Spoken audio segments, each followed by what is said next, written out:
G'day, it's Woz from Tone Revival here. I'm going to show you how I make guitar cables. Today I'm going to be showing you a piece of Canare GS-6.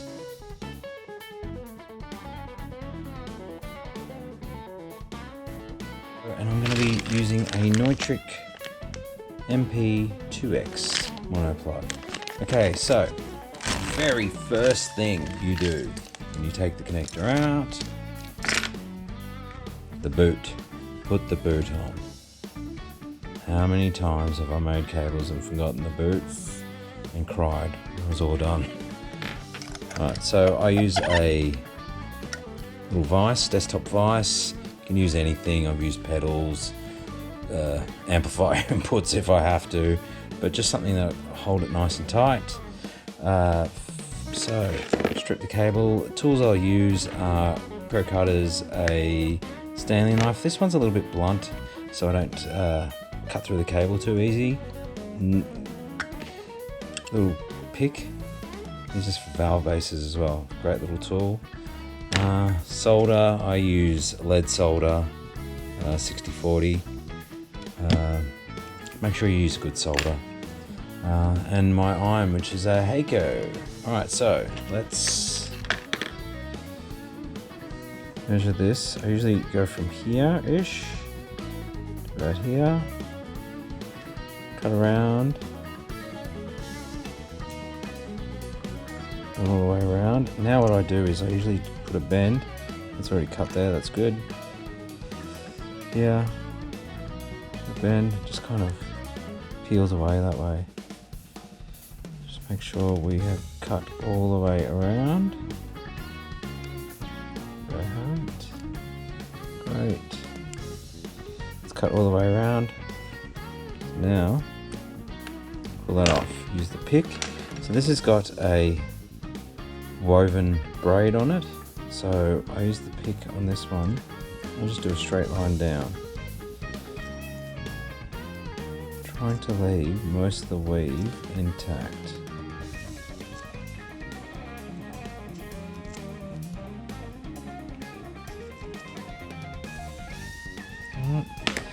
Then release its aside and see the weave still at the back. What I'll do is I'll pull that in, flatten it out, then I'll hold it flat and put a twist at the top so it keeps shape. Hold it like that, so no stray bits anywhere. Now, next part is this black layer here is a capacitive film. It's to stop noise, make it a quieter cable, yeah? Especially when you've got gain on it. Cut it off because if it touches at any point in your hot signal, it'll act as a capacitor to ground and kill your top end. So let's cut that. It's quite thin, so you don't have to cut too deep. Once again, having a blunt-ish knife stops you from going too deep usually. I'll just cut that along here. That, and this should peel off. One go. Then we're going to measure. So actually, I'm going to get that parallel. Put one on like that. Let's tin this guy before we lose the shape. So I usually a bit of the smoke from the fumes doesn't go straight into the camera. Wet the iron and then put the solder on the job. Let the solder move the heat around.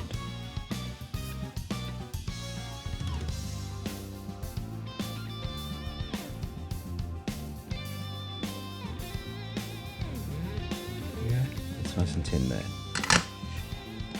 Then we measure how much. So we kind of want that to be sitting about there. About there. Cut. Once again, don't go too deep. You don't want to cut those little fine strands of wire. I'm doing that.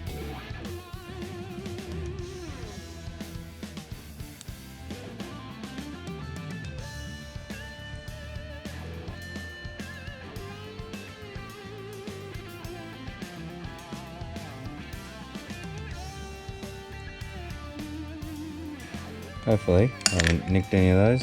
Put a slight twist. You can see the cable's twisted inside already, so you just continue that twist. You don't want to go too hard. I'm going to put a strain on that cable there, yeah? Right, so that's that. Beautiful. Let's tin that guy.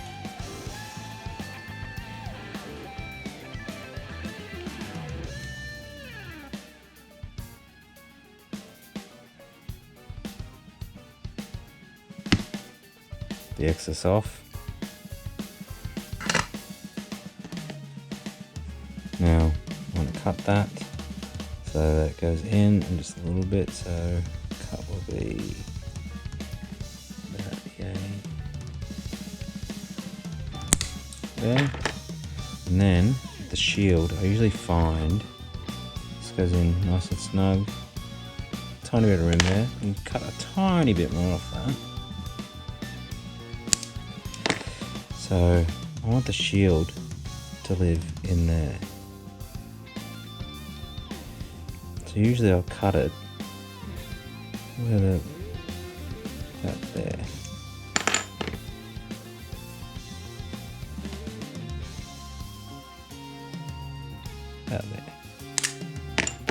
Alright, now let's tin the connector.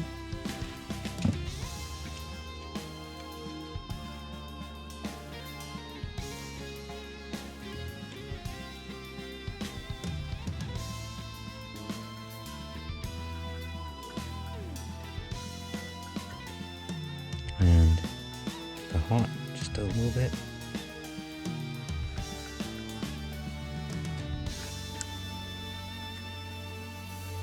Beautiful.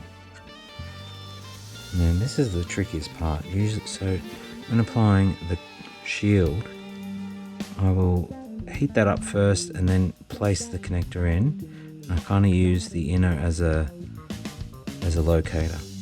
So that's molten now. I'll lay it in.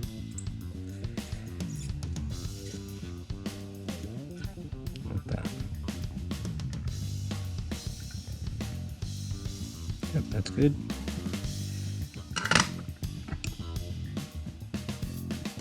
Just place that in.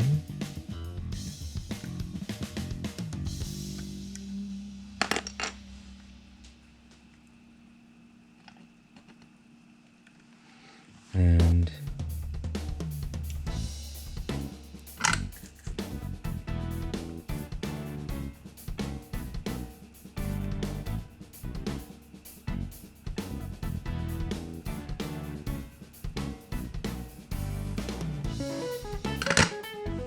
that's soldering the connector. You can see it's a nice wide connection, so mechanically strong and good contact. So with cables that are slightly wider, I clip off this little bit. If you've got a thinner cable, leave this on and that will let that clamp down a little bit harder. Lay that on.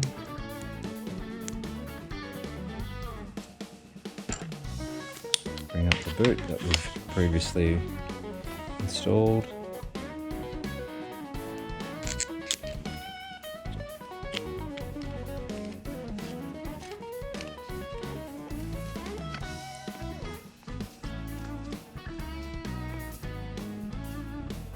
The heavy cable. Usually test it. I've got this old Behringer tester. It's the only Behringer thing I kind of own. Here's another end I put on earlier. That into the tester. That's what I want to see. Make sure it doesn't cut out. Do anything weird. Good thing with this tester is that if there is a break, it will show up here. So it's showing that up. But that's good. There you go. Your own custom made cable.